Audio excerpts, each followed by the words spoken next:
Hello दोस्तों, नमस्ते। स्वागत है आप लोगों का हमारे यूट्यूब चैनल हिंदी स्टोरी में। आज हम लोग परीक्षा गुरु उपन्यास का प्रकरण 3 से स्टार्ट करने वाले हैं। इसके रचयिता है लाला श्रीनिवास दास। तो चलिए बिना लेट किए हुए हम लोग स्टार्ट करते हैं। हिंदी उपन्यास परीक्षा गुरु लाला श्रीनिवास दास जी द्वारा रचित। प्रकरण 3 संगति का फल। सहवासी बस हो तिनरी गुण कुल रीति विवाह निपयुति अरु तरुलता मृत प्राय संग पाए हितो परदेसे। लाला मदन मोहन भोजन करके आए। उस समय सब मुँह सहाय कमरे में मौजूद थे। मदन मोहन कुर्सी पर बैठकर पान खाने लगे और इन लोगों ने अपनी अपनी बात छेड़ी। हरगोविंद पंसारी के लड़के ने अपने बगल से लखनऊ की बनी टोपी निकाल कर कहा, हुजूर, ये टोपी अभी लखनऊ से एक बजाज के यहाँ आई है। सौगात में भोजन के लिए अच्छी है। पसंद है तो 2-4 ले आऊं। कीमत क्या है? वह तो 25-25 रुपये कहता है, परंतु मैं वाजिबी ठेरा लूँगा। 20-20 रुपये में आवे तो ये 4 टोपियाँ ले आना। अच्छा, मैं चाहता हूँ। अपने बस पड़ते तोड़ जोड़ मैं कसर नहीं रखूँगा। यह कहकर हरगोविंद वहाँ से चला दिया।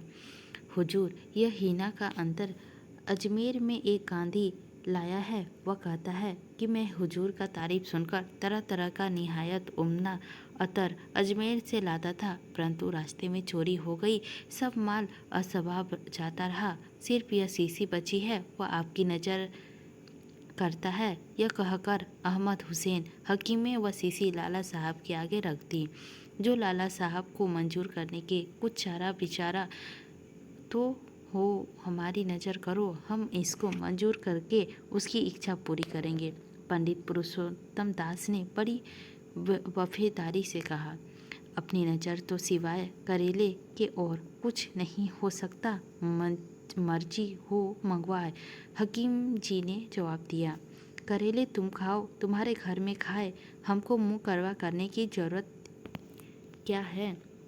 हम तो लाला साहब के कारण नित लड्डू उड़ाते हैं और चैन करते हैं। पंडित जी ने कहा, लड्डू ही लड्डुएं से बातें करनी आती है या कुछ और भी सीखे हो?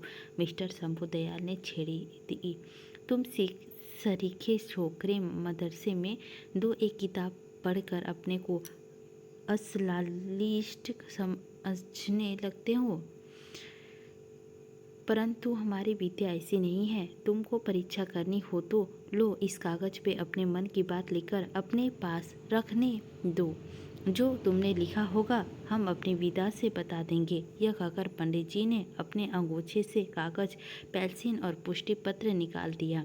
मिस्टर शंभुदयाल ने उस कागज़ पर कुछ लिखकर अपने पास रख लिया और पंडित जी अपना पुष्टि पत्र लेकर थोड़ी देर कुंडी खींचते हुए फिर बोले, बच्चा, तुमको हम हर बात में हंसी सूझती है। तुमने कागज़ में करेले लिखा है, परंतु ऐसी हंसी अच्छी नहीं। लाला मदन मोहन के कहने से मिस्टर शंभुदयाल ने कागज़ खोलकर दिखाया तो हकीकत में करेला लिखा पाया। अब तो पंडित जी ने खूब चढ़ बढ़ के मूँछों के ताव दे और फिर खखराने लगे। परंतु पंडित जी ने ये करेले कैसे बता दिया? लाला मदन मोहन रोबरो आपस में मिलकर वे बकरी के कुत्ता बन देना सहज सी बात है थी, परंतु पंडित जी की चुन्नी लाल और शंभुदयाल से ऐसे मेल न था और पंडित जी को इतनी विदा थी कि उसके बल पर करेले बता देते। असल बात यह थी कि पंडित जी ने कागज़ के काजल लगाकर पुष्टि पत्र को रख छोड़ा था। जिस समय पुष्टि पत्र पर कागज़ रख कर कोई कुछ लिखता था तो कलम के दबाव से कागज़ के अक्षर दूसरे कागज़ में उतर आते थे। फिर पंडित जी ने कुंडली खींचते पार इस किसी टप से उसको देखकर थोड़ी ही देर में पीछे उत्तर बता देते थे। तो हुजूर, उस गांधी के वास्ते क्या हुक्म है? हकीम जी ने फिर याद दिलाई।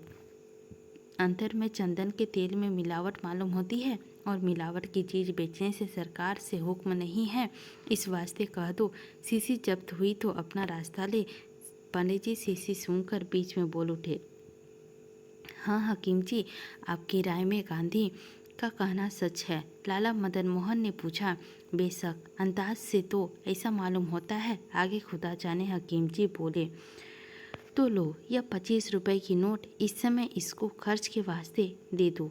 विदा पीछे से के सामने बुलाकर उसकी चाची लाला मदन मोहन ने 25 रुपए की नोटों पाकट से निकाल दिए। उदारता इसका नाम है, दयालुता इसे कहते हैं। सच्चे यश मिलने से यह रहा है, परमेश्वर इसे प्रसन्न होता है। चारों तरफ से वाह वाह का बौछार होने लगी। ये वाहियाँ मुआवजे के वास्ते हाजिर है और बहुत सी रकमों की जमा खर्च आपके हुक्म बिना अटक रहा है। जो अवकाश हो तो इस समय कुछ अर्ज करूं। लाला जवाहरलाल ने आते ही वास्ता आगे रखकर डरते डरते कहा। लाला जवाहरलाल इतने बरस से काम करते थे, परंतु लाला साहब की तबीयत और कागज दिखाने का मौका अब तक नहीं पहचानते। लाला मदन मोहन को सुनकर चुन्नीलाल और शंभू दयाल आपस में कनाफूसी करने लगे। भला इस समय इन बातों को कौन प्रसन्न है? आपको और मुझको बार बार दिक्कर से क्या फ़ायदा है? मैं पहले कह चुका हूँ कि तुम्हारी समझ में आवे जैसे जमा करो, खर्च कर लो। मेरा मन ऐसे कामों में नहीं लगता, लाला मदन मोहन ने झिझक कर कहा। और जवाहरलाल वहाँ से उठकर चुपचाप अपने रास्ते लगे। चलो, अच्छा हुआ थोड़े ही में टल गई। मैं तो बिहाइयों का अंतबार देखकर घबरा गया कि आज उस्ताद जी घरे में ना रहेंगे। जवाहरलाल के जाते ही लाला मदन मोहन खुश होकर कहने लगे, इनका तो इतना हौसला नहीं है, परंतु ब्रज किशोर होते तो वे बहुत उलझे बिना कभी ना रहते। मिस्टर शंभू दयाल ने कहा। जब तक लाला साहब लिहाज करते हैं तब तक उनका उलझना बना रहा है, नहीं तो घड़ी भर में अकल ठिकाने आ जाएगी। मुंशी चुन्नीलाल बोले, हुजूर, मैं लाला हरदयाल साहब के पास हो आया। उन्होंने बहुत बहुत करके अपनी खैरो आफियत पूछी है और आज शाम को आपसे बाग में मिलने का करार किया है। हर किसान दलाल ने आकर कहा। तुम गए जब वो क्या कर रहे थे? लाला मदन मोहन ने खुश होकर पूछा। भोजन करके पलंग पर लेटे ही थे, आपका नाम सुनकर तुर्क उठ आए और बड़े जोश से आपकी खैरो आफियत पूछने लगे। मैं अच्छी तरह जानता हूँ, वे मुझको प्राण से भी अधिक समझते हैं, लाला मदन मोहन ने पुलकित होकर कहा। आपकी चाल ही ऐसी है, जो एक बार मिलता है हमेशा के लिए चेला बन जाता है, मुंशी चुन्नीलाल ने बढ़ावा देकर कहा। परंतु कानूनी बंदी इससे अलग है। मिस्टर शंभू दयाल ब्रज किशोर की तरफ इशारा करके बोले, लीजिए ये टोपियाँ, 18 रुपए का ठेरा लाया हूँ। हरगोविंद ने लाला मदन मोहन के आगे चारों टोपियों रखकर कहा। तुमने तो उसकी आंखों में धूल डाल दी। 18 रुपए में कैसी ठेरा लाए? मुझको तो 22 रुपए की काम की किसी तरह नहीं जचती। लाला मदन मोहन ने हरगोविंद के हाथ पकड़कर कहा। मैंने उसको आगे से फायदा दिखाकर ललचाया और बड़ी बड़ी पट्टियाँ पढ़ाई, तब उसके लागत में 2 रुपए कम लेकर उसके नाम की 2 टोपियाँ दी है। अच्छा, यह लाला हरकिशोर आते हैं, इससे तो पूछिए टोपी कितने में ला देंगे। दूर से हरकिशोर बजाज के आते देखकर पंडित पुरुषोत्तम दास ने कहा, ये टोपियाँ हर नारायण बजाज के कल लखनऊ से आई है और बाजार में 12 रुपए की बिक्री है, पर यहाँ तो 13 में आई होगी। हरकिशोर ने जवाब दिया। तुम हमें 15 रुपए में ला दो। हरगोविंद ने झुझलाकर कहा। मैं अभी लाता हूँ, तुम्हारे मन में आवे जितनी ले लेना। ला चुके, लाने में यही सूरत है। हरगोविंद ने उड़ाने के वास्ते कहा। क्यों, मेरी सूरत में क्या हुआ है? मैं टोपियाँ लाकर तुम्हारे सामने रख देता हूँ। हरकिशोर ने हिम्मत से जवाब दिया। तुम टोपियाँ क्या लाओगे? तुम्हारी सूरत पर तो खिसियापन अभी से छा गया। हरगोविंद ने मुस्कुराकर कहा। मुझको नहीं मालूम था कि मेरी सूरत में मेरा दर्पण का खासियत है। हरकिशोर ने हंसकर जवाब दिया। चलो चुप रहो, यूँ थोती बातें क्यों बनाते हो? मुंशी चुन्नीलाल रोकने के वास्ते फर्म से बोले। बहुत अच्छा, मैं टोपी लाए पीछे नहीं बात करूँगा, यह कहकर हरकिशोर वहाँ से चल दिए। यहाँ के दुकानदारों में यह बड़ा ऐब है कि जलन के मारे दूसरे के माल का वारा आने की जांच देते हैं, मुंशी चुन्नीलाल ने कहा। और किसी समय मुकाबला आपड़े से अपनी निगाह गिरा से घाटा भी दे बैठते हैं। मिस्टर शंभुदयाल बोले, ना जाने लोगों को अपनी नाक कटाकर औरों को बदशगुनी करने में क्या मज़ा आता है, हकीम जी ने कहा। और जो हरगोविंद को ठगा आया होगा तो क्या मैं इसके पीछे उसका मन बिखारूंगा? लाला मदन मोहन बोले, आपकी यही बातें तो लोगों को बेदान गुलाम बना देते हैं, मुंशी चुन्नीलाल ने कहा।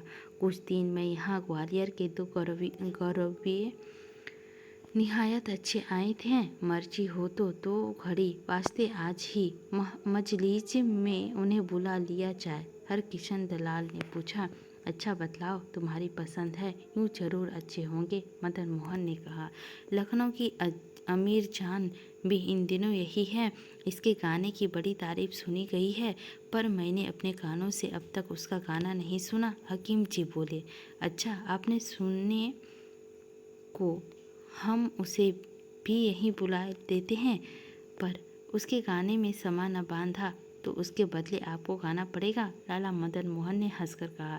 सच तो ये है कि आपके सब की दिल्ली में के बातें बन रही है। जो गुनी यहाँ आता है कुछ ना कुछ जरूर लेके जाता है। आप ना होते तो इन बेचारों को यहाँ कौन पूछता। आपकी उस उदारता, आपका नाम विक्रम से हातम की तरह दूर दूर तक फैल रहा है और बहुत लोग आपके दर्शनों को अभिलाषा रखते हैं, मुंशी चुन्नीलाल ने छींटा दिया। इतने में हरकिशोर टोपी लेकर आ पहुँचे और 12-12 रुपए में खुशी से देने लगे।